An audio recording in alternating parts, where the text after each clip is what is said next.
supposed to flow out onto others. So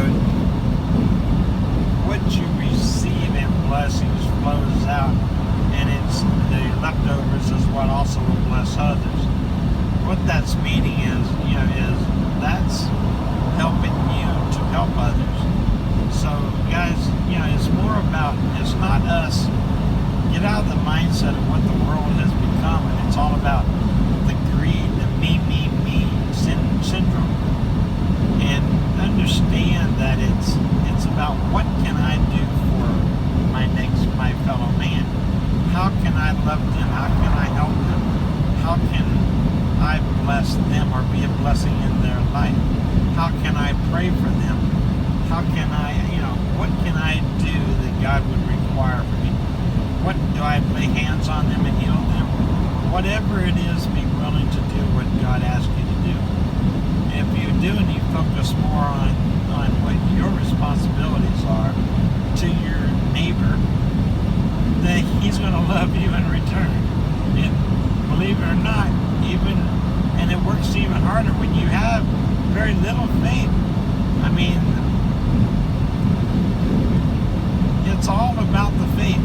You need to learn faith. You need to learn that it's not about you surviving on Social Security or minimum wage, or that's just a tool. There's plenty of people out there in this world that's been blessed beyond. I mean, that has mega dollars in their pocket and sit there, and they give less than not even their 10%. And honestly, that 10% of what they can afford to give could literally change thousands and thousands of lives. But they sit there and they do nothing. And God doesn't say that He was willing, that He wants us to give it all, but He wants us to give a portion. And the portion is not to a church. A portion is to the world. That's our ministry. That's us. Be the ministry. Be the one who goes out and to help the homeless and to feed the hungry and to clothe the ones that have no clothes. This is what we're supposed to do. And if we're willing to be that arms and that legs and that voice and that love that God has instilled into us, then that's what we'll get in return. So when I ask you to pray, pray for my ministry, of course. Pray for me. I need all the prayers I can get, believe me. By doing this ministry in faith, I have literally been spanked so many times and so much, but I'm willing to pay the pain. Because if I'm willing to pay the pain for somebody else, it always seems to be the right thing. And it always, always, always comes back to the end. Just the satisfaction of knowing that someone else's smile for the day. If I can help them with their troubles, if I can help them with their situation, if I can give them my wisdom and my advice to push them and to encourage them to go on, and encourage them and give them ideals of how to change their life back. This is what I've been meant to do. This is my ministry. My ministry is not to supply needs. There's many charities out there that does that. There's many food banks out there to feed you. There's many places like Goodwill and things that you can get clothing. My job is not meant to supply all these needs to people. My job is to supply my knowledge and my wisdom and my support, my hope, and my love to them, and let them know that somebody cares about them, to identify them when they're in trouble, to look at them when they're strung out on drugs and have no hope, to have addictions and be able to say, hey, I think I might be able to help you a way out. I mean, I'm a broken man myself that stands up to the world and does everything I can to right the wrongs of this world. Am I perfect? No, not at all in any way, form, or fashion. I fail every single day. But you know what? At least I try. And if you try, then God will try with you. He'll love you. He'll send those around you to love you back and to provide your needs, because that's their gift, that's their talent, that's what God's blessed them to do. I mean, it really has made a major difference, in life and in my life, just learning the steps of faith. Because faith is so hard to learn, so hard to understand. It's a shame to see just how many just don't get it. I see people lying around in waste, hoping to die. Their prayer and their requirement is, Lord, just take me and let me die and let me come home. God doesn't want that. He doesn't want that from us. If we're here on the earth, we're here to be what He wants us to be. He's here for us to be the blessing that He wants us to be. He wants us to be out there loving others and giving them and being His arms and His legs and His voice and His heart and His compassion and His looking after each other. And this is what we're meant to do. And it's not our requirement. Yes, I understand. Works is not going to get you anywhere. It's not all about the works. But you know what? If you love God deep down inside your heart and your soul, you will be loved.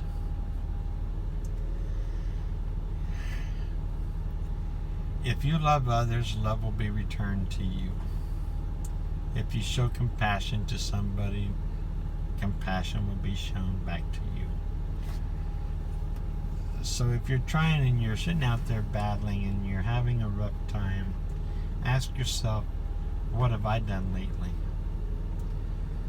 How have I tried to change others' lives? And I'm not talking dollar for dollar.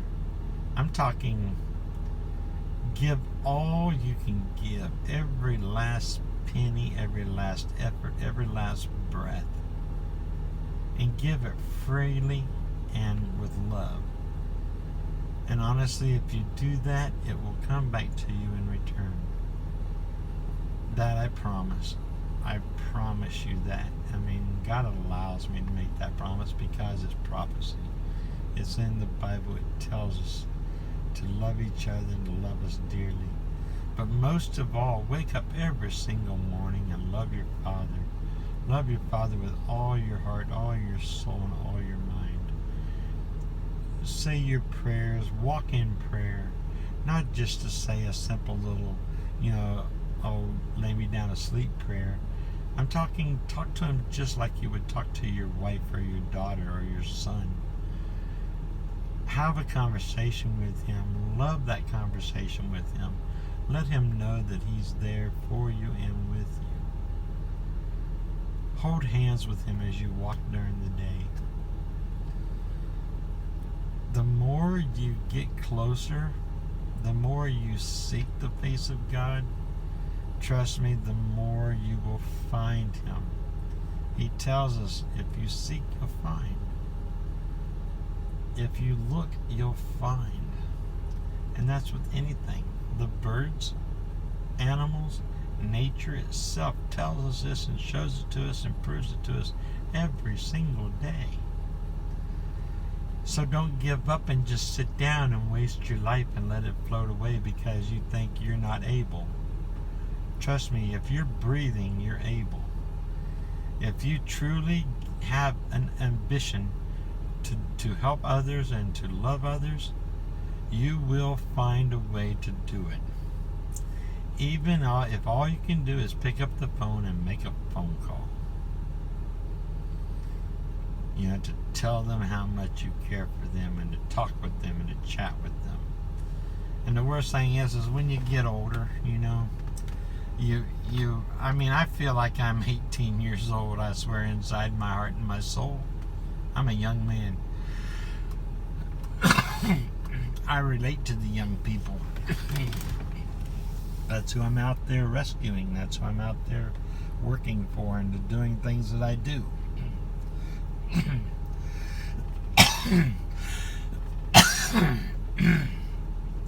But then I look at myself and I'm like, wow, I'm 60 years old. Well, 59.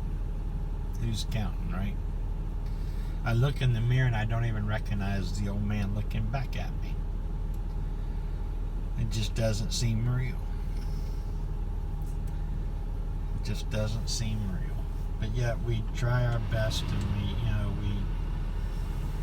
we just attack each other all the time. And the worst thing is we're our own worst enemy, because we attack ourselves the most. We're so easy to judge somebody else, but the worst ones we judge is ourselves. So let me ask you a question. If you're going to go out into this world and you think it's all about me, and you wonder why your world is nothing happening and nothing going on, ask yourself, what have you done lately? What have you done for somebody else? And if you can say, oh, well, 3 months ago, I sent a minister $25, and I'm on welfare, and I'm on Social Security or whatever, and thank you, me, pat me on the back. If that's what you've done, then you haven't done it with the joy of your heart. Give freely. Give with no connection. Give. That's why he says to give with the right hand. Don't let the left hand know what the right hand does, or vice versa. I do what I do in the ministry. I try to bring you along and to show you and to tell you is the reason that is not for me to gloat or to take credit for it at all. That's why I have to be an open book in this ministry. I'm a teacher. And I'm to teach you how to do it and how to walk. I'm to teach you, to show you how to have faith and how to believe in faith and how to receive faith. So my story and my ministry is a lot different than what you would think of. But personally, when I do something for somebody on a personal level, I don't even realize that I do it, because my left half of my brain does it and my right half of the brain doesn't comprehend it. But that's just how it works. That's how we're supposed to be. Love, your wives, you work together, you do everything you can to come in agreement with the ones around you, your family, your friends, your close friends. But these are things that my own mother had taught me and had instilled those values in my heart and my soul. My father as well. But also my mentors that God has put in my place after I became saved. They were sent there to do a certain thing and to guide me and to teach me the truth. There's so much misconceptions in the Bible and what the world thinks the Bible says. Pick it up and read it. If you can't read and you have a hard time reading, do like I did. Get the Bible in CDs. I've got the King James Version, NIV, or the New King James Version. NKI, I think, is what it actually is. But it's a New King James Version. I got that on CDs, the Old Testament and the New Testament. And honestly, I wore them out. For 10 years, I played those CDs every single day until I literally wore out my tape deck in my van. And honestly, when the day that broke, I was listening to a tape my brother had sang, and he had sang some songs that God told him to sing and put on a CD, and he sent me one, and I was listening to that in praise, and all of a sudden my CD broke and it chewed up my disc. So, and I still yet have ever been able to get it back. I'm sure he would make me another one if I asked. But it's just hilarious on how the devil just said enough of this nonsense, and he broke the CD and the CD player. And you know what?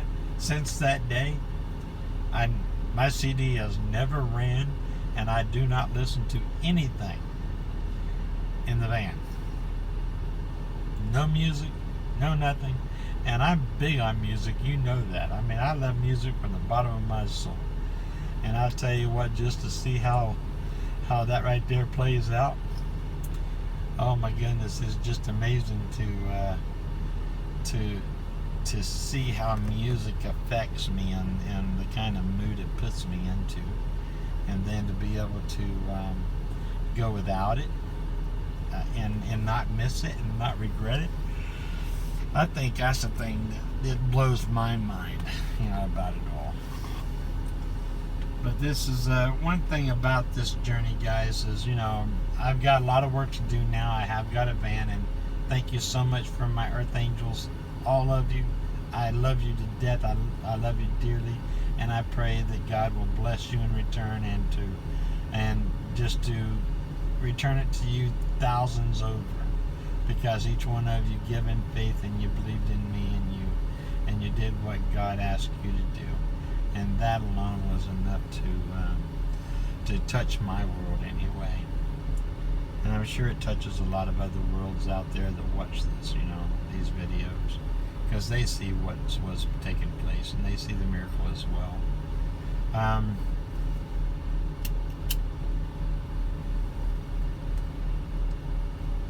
I've got a lot left to do in the van. Like I said, it's raw. I've got a mattress that I'm going to make a mattress out of for the bed, but I've got to take the seats out, store them in my garage, and put them in there, and then I'm going to build me a simple bed frame and just put in here what I need to survive. And I need to get this van back to livable from my conditions. So that means I'll have to do air conditioning. I'll have to put an air conditioner in it, power it in some way. So I've got some ideals. And but it's expensive. It's not cheap. I'm estimating it's probably going to take me close to probably $1,000 time all said and done to be able to get it all done. The wheels, I had problems, with them there. I got two of them shaking real bad right now. Had one that blowed out on the road. Had to replace one tire, and I think it's just dry rot. The same as the windshield wipers. I had to put new windshield wipers on it on the way down, because when I turned them on, they just disintegrated. They stuck to the windshield. They melted the windshield and stuck. I had to take a razor blade and actually scrape it off the windshield, where it had melted into the windshield. But they were toast. They were done. But that's just the way it is. But I need to get the van set up. That'll give us content to make videos on. Oh, check this out, guys. Look at the time. See? God loves me. He does. So anyway, if you would like to help this ministry out and help the van get put together and get me back on the road as quickly as possible, you can do so through PayPal. You send it to James Daniel / My God Save Me 2. That's MyGodSavedme, the number 2 at Comcast, COMCAST.net. I think a lot of people, some people can even get it through my phone number. That's 941 area code, 276-0456. There's many ways that you can to do that. I encourage you to step out in faith on your own and to just let God show you what faith really, how it really works. And if you do give to the ministry, give with agape love and give from the bottom of your heart, and expect nothing in return, and God will send blessings that will overflow from you, as I promised. He always has with me, and He always provides the needs. Remember, He won't, He don't really care about too much of the wants and the desires of life, but He does always provide the needs. It seems like it always comes in at the right time. So stick in there. I give you all encouragement of hope and prayer. And just make sure you hit subscribe and like on this, and do everything you can to share the video with your friends and your neighbors and even your followers. If you have a following like I do a shout out for me and try to encourage some others to come over and check my channel out as well. Help me build this channel, because every little dollar helps me, and I would love to be able to get back on the road as soon as possible. God bless each one of you. Have a great day.